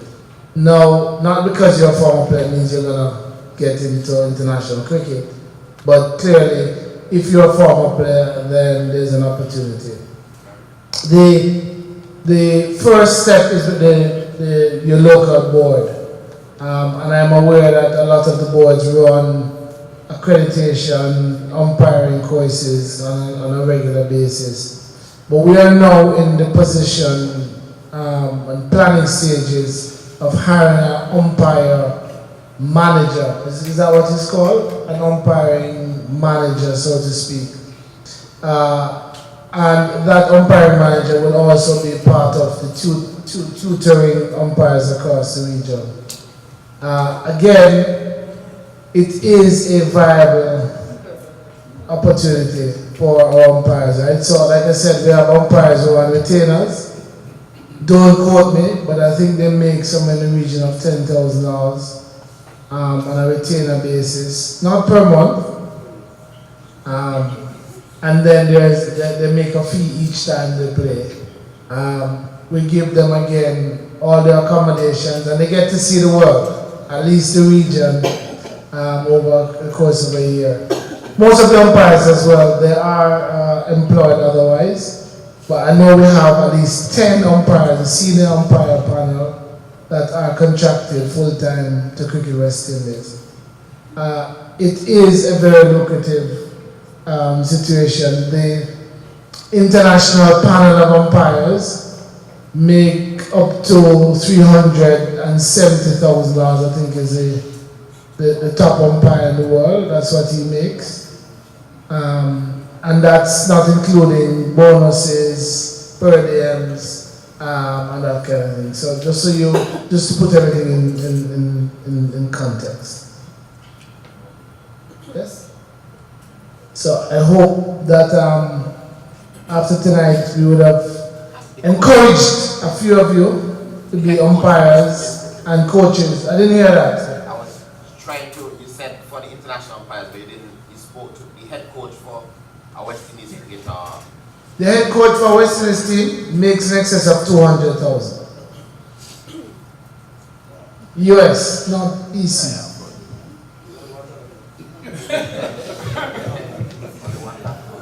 And we hope to be able to pay more and pay them more in the future. This is what we can afford. As you said, the coach in India, I think, makes about $1 million, and he's the highest paid coach in the world. And all the other coaches, a percentage of that coming down. It's just based on resources. So, again, let me thank you for turning up this evening. I know you had, and some of you are heading up the road to listen to the Premier and the President of the party ring the bell, as I'm told.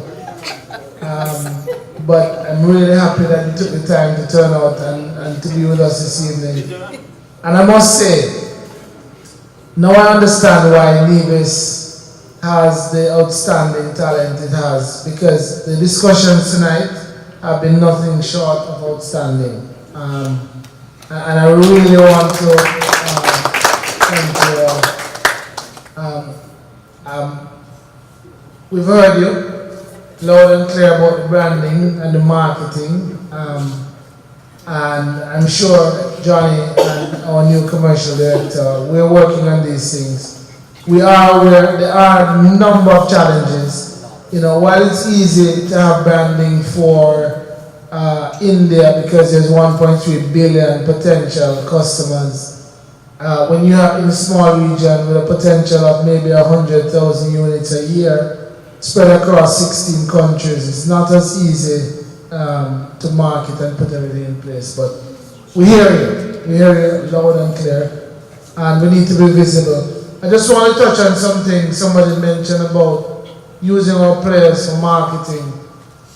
You know, our sponsors actually were the ones who used to spend the money on the marketing. So before it was Cable and Wireless, everybody would remember, and Cable and Wireless spent a lot of money with the players on promoting the series. Then we went to Digicel, and Digicel was the series sponsor, and they spent the money on marketing. Unfortunately, we've not had the cash to do our own marketing, but all of that is changing. And we're now taking that back on board. And so you will see us more going forward, I can assure you. Just to remind everybody, cricketwestindies.org is our website. Go there. All our matches are streamed live. So if you can't get out of your offices for whatever reason, you're on your phone, you're on your tablet, you're on your computer, you can watch every game in the PCL and Super 50 tournament coming up. All our updates are there. We have a Twitter page, we have Facebook, so we're well represented in social media. So when I hear that you're not getting our feed on social media, I'm very concerned because I think that we're well represented in that area. But we still need to do more work. Again, thanks to the President. I think we should give him a very, very big round of applause, Mr. President, for organizing this evening. And thanks to Vernon for his kind words. And I greet you all very well. Thank you.